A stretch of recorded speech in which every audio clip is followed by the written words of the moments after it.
నమస్కారం, నా పేరు రాంబాబు. మీరు చూస్తున్నారు 3R న్యూస్. ఎన్టీఆర్ జిల్లా జీకొండూరు మండలం ముచ్చాలుపాడు గ్రామంలో ఎస్సీ కాలనీలో మొన్న సంభవించిన వరదలకి కాలనీ మొత్తం మునిగిపోగా ఆ బాధితులకు మాజీ జెడ్పీటీసీ సభ్యులు కాజా బ్రహ్మయ్య మరియు ఆయన సతీమణి ప్రస్తుత ముచ్చాలంపాడు సర్పంచి కాజా సంధ్యారాణితో కలిసి గ్రాసరీని ప్రతి ఇంటికి తిరిగి అందించారు. గ్రామ ప్రజలపై ప్రేమను దాతృత్వాన్ని చాటుకున్నారు. ఆ వివరాలు మీ ముందుంచే ప్రయత్నం 3R న్యూస్ చేస్తోంది.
మాది ఎన్టీఆర్ జిల్లా జీకొండూరు మండలం ముచ్చాలపాడు గ్రామం.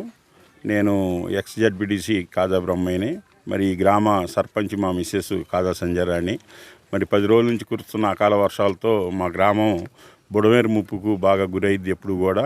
కానీ ఎప్పుడు 100 సంవత్సరాల చరిత్రలో కనివిని ఎరగన్న రీతిలో మరి మేము అసలే పల్లమని 5-6 అడుగులు మెరకలు వేసుకున్నా సరే ఈ గ్రామంలో ఇళ్ళన్నీ కూడా కాలనీలో దగ్గర 350-400 కుటుంబాలు ఇళ్ళు ఉంటాయి.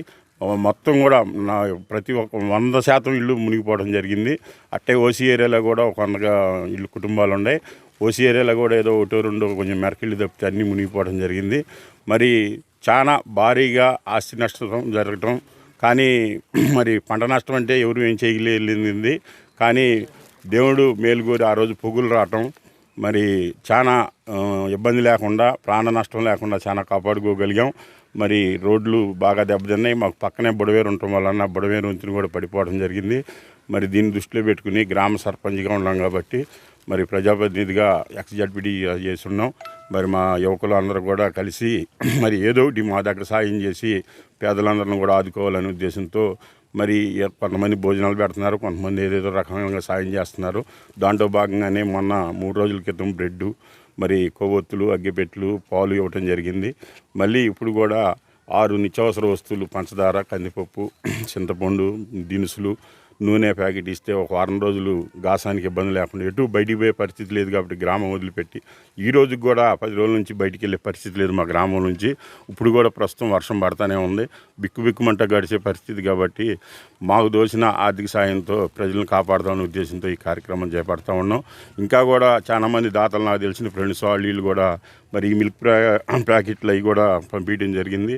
మరి మొన్న కూడా ఇచ్చాం మా ఇంటికి 2 లీటర్లు, మరి ఈరోజు 3-4 లీటర్లు కూడా పంపిణీ చేస్తున్నాం. టెట్రా ప్యాకెట్లు ఇవి ఒక రోజుతో పాడయ్యేవి కూడా కాదు, 3-4 నెలలు ఉంటాయి. కాబట్టి ప్రజలందరూ కూడా వీటన్నింటినీ సక్రమంగా వినియోగించుకుని ముందు మన ప్రాణాలు కాపాడుకుంటే తర్వాత ప్రభుత్వం చేయాల్సిన సహాయ చర్యలు అవన్నీ కూడా నిదానంగా జరుగుతాయి. కాబట్టి అందరూ కూడా సమన్వయంతో జాగ్రత్తగా ఒకళ్ళు సమన్వయపరుచుకుంటూ ఈ వరదని ఎదుర్కోవాలని ఈ సందర్భంగా తెలియజేస్తూ ఉన్నాం. మరి మాకు పక్కనే బుడమేరు వంతుని కూడా పడిపోయి ఉంది. మరి ఈ ఫ్లడ్ గ్రాంట్లో కూడా త్వరగతిన గౌరవ శాసనసభ్యుల వారు తెలియజేస్తూ మరి ప్రభుత్వానికి కూడా దృష్టి తీసుకెళ్ళి ఆ వంతుని కూడా పైకి గనక కట్టగలిగితే కొంత ముప్పు తగ్గిద్ది. మరి గ్రామం చుట్టూ ఉన్న రోడ్లన్నీ దెబ్బతిన్నాయి, గ్రామంలో ఇళ్ళన్నీ కూడా పడిపోయినాయి. మరి ప్రభుత్వం నుంచి సాయం కూడా 100% మా గ్రామానికి చేయాలని, మా గ్రామ ప్రజలందరం కూడా ఆదుకోవాలని సందర్భంగా కోరుతామండి.